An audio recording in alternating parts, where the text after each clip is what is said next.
world. We are Dr. Michelle Morsi and Liliana Cuesta Medina speaking. Welcome to our presentation, An Approach to Designing Curriculum for an Embedded COIL Exchange. We are delighted to be in this conference, and we represent two countries, USA and Colombia.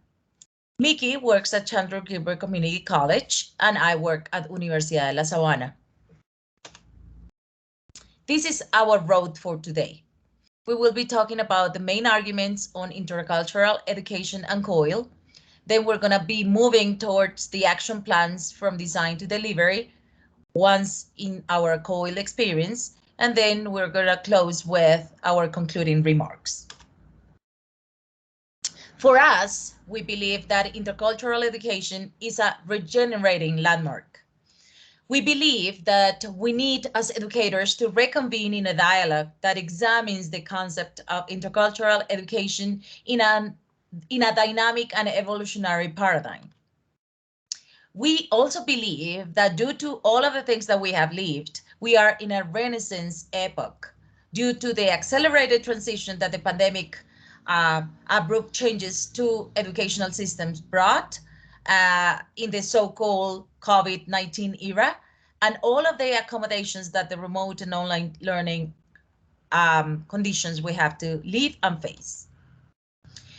Among these challenges, we all witnessed that we as educators had to look for sustainability options and for engaging options for learners and teachers in order to boost their motivation levels, in order to maintain our curricula active, and naturally to help students cope efficiently with all of the personal, affective, social, well, the list is long, and naturally professional and academic burdens that were unveiled by the pandemic.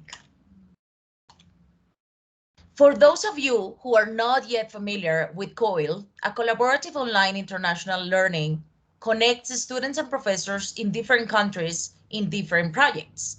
Naturally, these projects have a couple of recommendations from our perspective.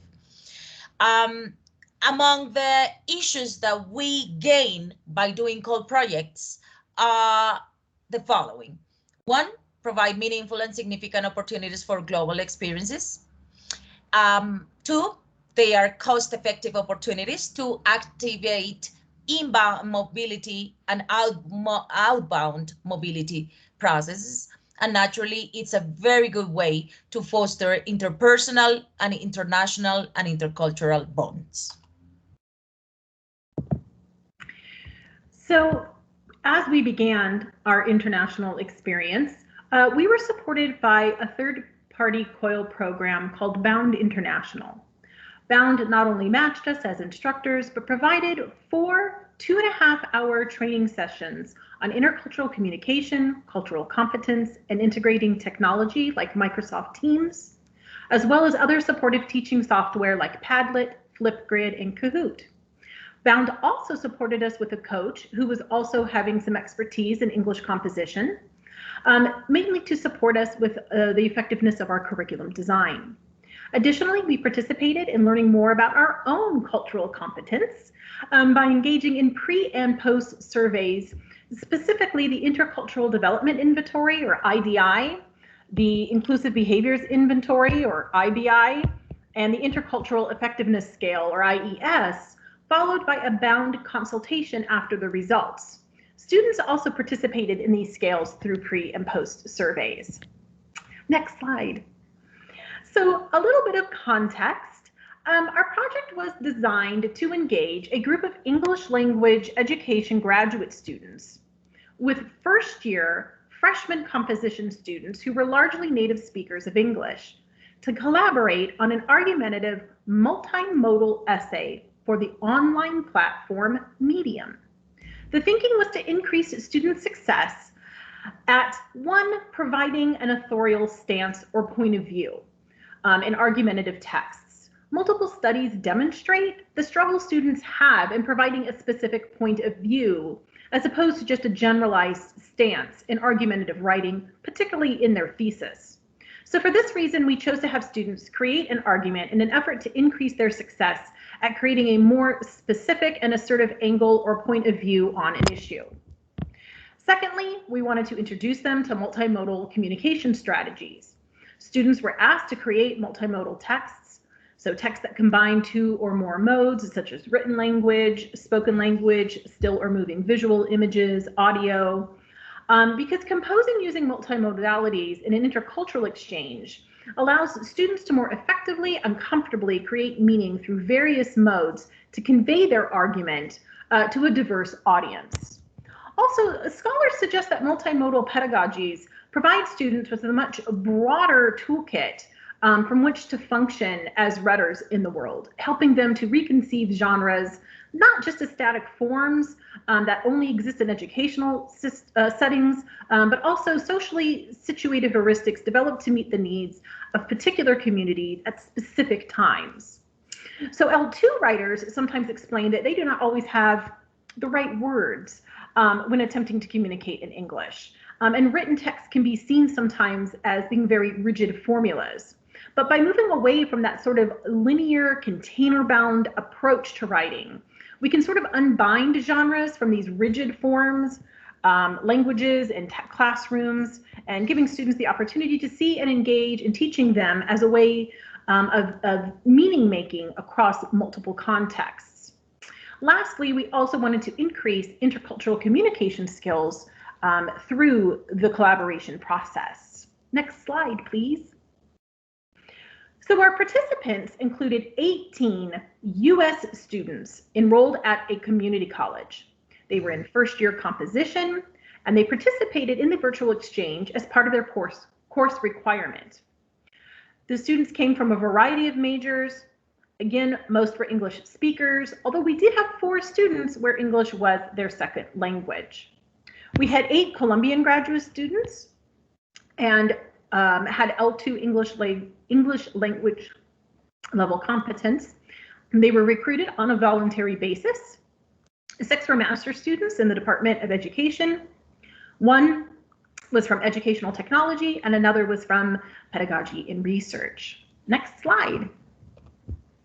So some of our design principles. The virtual exchange occurred over 8 weeks, during which students participated in weekly 90-minute synchronous exchanges over Zoom during scheduled course time. Students also communicated independently outside of class with their group members throughout the week using platforms like WhatsApp, Google Docs, and email. Using multiple technologies was part of their experiential learning, negotiating technological platforms, figuring out the best use for them. Additionally, we used a flipped classroom approach. Research shows a positive impact on L2 learners' comprehension of lesson materials with this approach. It provided both L2 students and native English speakers an opportunity to work through lecture materials before class meetings. This approach also freed up time in the classroom to be able to practice skills, have a little bit more in-depth content discussions, and to start to engage and practice in some higher order thinking tasks. And because our exchange was a relatively short period of time, we decided to provide a research library for students on 2 themes: intercultural communications in business and intercultural communications in health and medicine. Students would later conduct additional research, but this was a way to provide some common readings and introduce the theme choices in the beginning. We thought this topic might be appropriate as they were navigating their own way through international communications during the intercultural communications through the exchange. All the assignments were also scaffolded, so students went through the writing process of brainstorming, researching, drafting, revising, and editing, and going through that recursive process.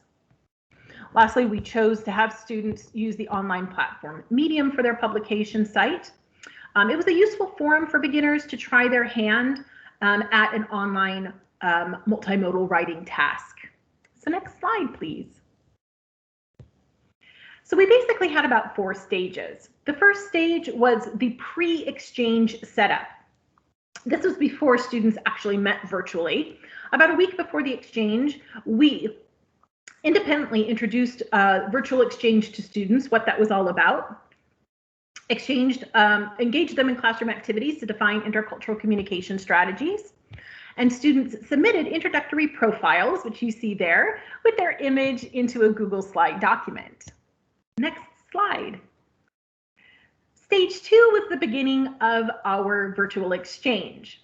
During weeks 1 through 3 of the exchange, students shared cultural icebreakers that also included things like sharing a favorite or traditional meal and some cultural values. You see some of those wonderful foods being shared there on the screen. Students also learn and practice intercultural communication strategies. We had a wonderful article that talked about some of the stumbling blocks to prepare them. The focus of the flipped lectures and assignments included an overview of rhetorical context and rhetorical analysis of argumentation. We also looked at authorial voice or stance in argument and introduced the thematic readings and videos. At the end of this phase, students were divided into teams and proposed their thematic focus and topic for the multimodal paper. This was one of their first opportunities for collaboration on a written text and to demonstrate their ability to meet the needs of the rhetorical situation and to use persuasive elements that are found in a proposal. Next slide. Stage 3 was the weeks 4 through 6 of the exchange, and this was research and drafting. Students spent most of the virtual time exchange in their groups through breakout sessions to integrate research, drafting, and negotiating their collective point of view on their topic choice, as well as identifying different modalities to incorporate into their argument. Flipped material during this time covered multimodal writing and audience of the Medium platform, and students analyzed multimodal writing strategies and sample essays. We also held conferences with each of the groups on the development of their texts and helped them produce additional modes of writing, such as doing some low stakes writing, like writing memorandums, summaries, and small analyses. Next slide. Stage 4, this was focusing primarily in these 2 weeks on revisions and then the final presentation of the material. We conferenced with each group on their rough draft. Groups conducted peer review of each other's drafts. Then, using revision strategies we introduced, they then submitted their final publishable version of their Medium essay. During the final class meeting, each group gave a 3-minute pitch to invite the class to read their paper. We took time during that class for students to read through some of each other's papers and then opened up for about a 25-minute question and answer session where students could engage in dialogue about each other's papers. Next slide. Okay, so we got to the methods section. We collected all these data experience and we operationalized it through a mixed method study approach. We use student artifacts, questionnaires, interviews, teacher logs, and naturally an intercultural component instrument, which was the one that Miki referred earlier, the Intercultural Development Inventory.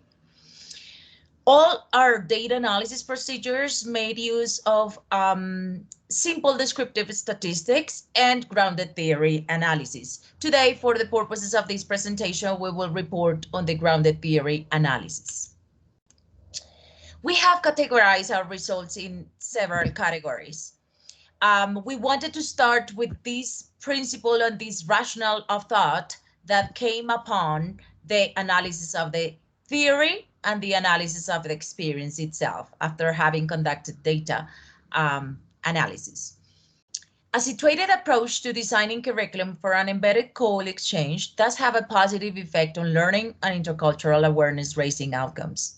It sets the ground to assess and revitalize the components of intercultural education that not only promote but require instructional and learning investment from a critical and social justice perspective that mediates traditional archetypes concerning equity, diversity, and respect. We hope to publish some of these results in an upcoming publication that we're working now.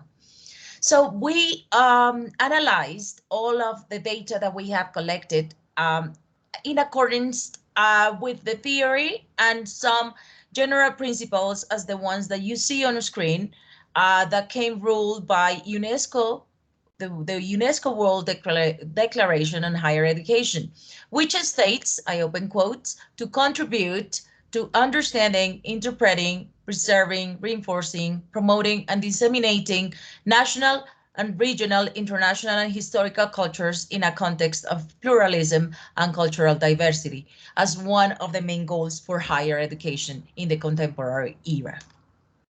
Let's start with the first category, increased awareness of cultural values.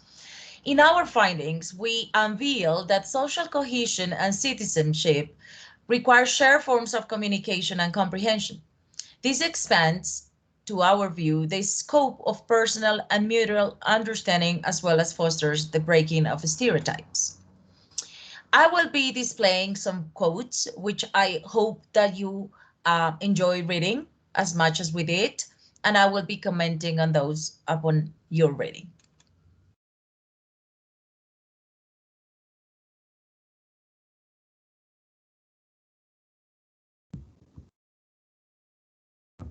As you see, some of the quotes that you got to read on screen fostered or represent how students gradually started to change their existing stereotypes and also their preconceptions, and they started to listen to the other more. For some of them, this was the only intercultural and international experience that they have had.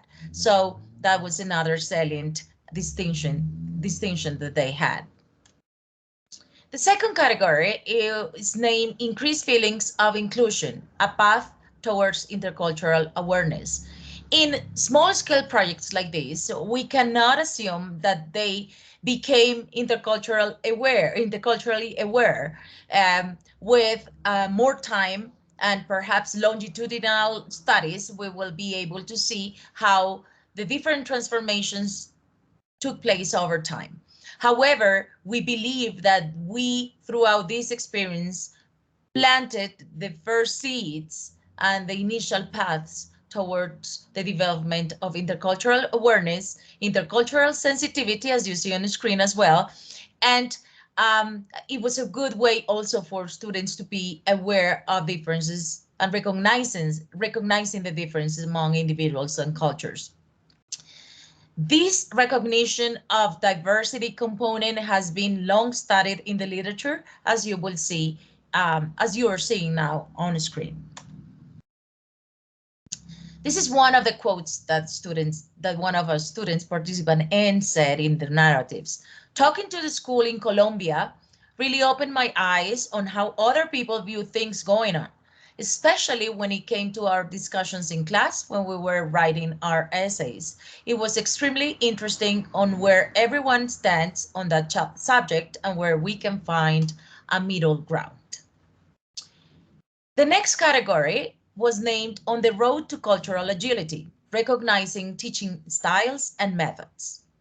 And as you know, cultural agility, according to Caligari, 2013, is the ability to quickly, comfortably, and effectively work in different cultures and with people from different cultures.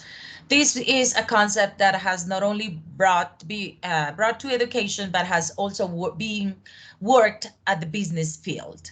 So in this experience, our students were introduced, as I said before, for the first time, some of them, to another teacher presence, style, and method. They hadn't had previous experience of co-teaching either. This resulted in broader understanding of methodologies by strengthening also the guided training and coaching in the course. And you will see in the excerpts, in the next excerpts, that they could be able, some of them could be able to recognize both our different teaching styles and even ways to report with the students. So I'll let you read this.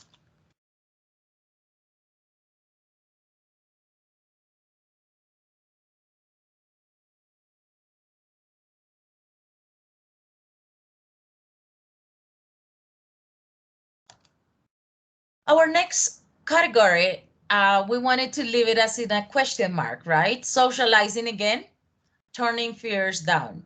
The diverse interactions and socialization opportunities that occurred in the course helped our students become less nervous about socializing again after the lockdowns. For some of them, they explicitly refer to that as a good way to start participating, and naturally it was both a challenge but an opportunity to meet other people from other different circles. Some refer to the possibility of overcoming social anxiety and enjoy seeing people again.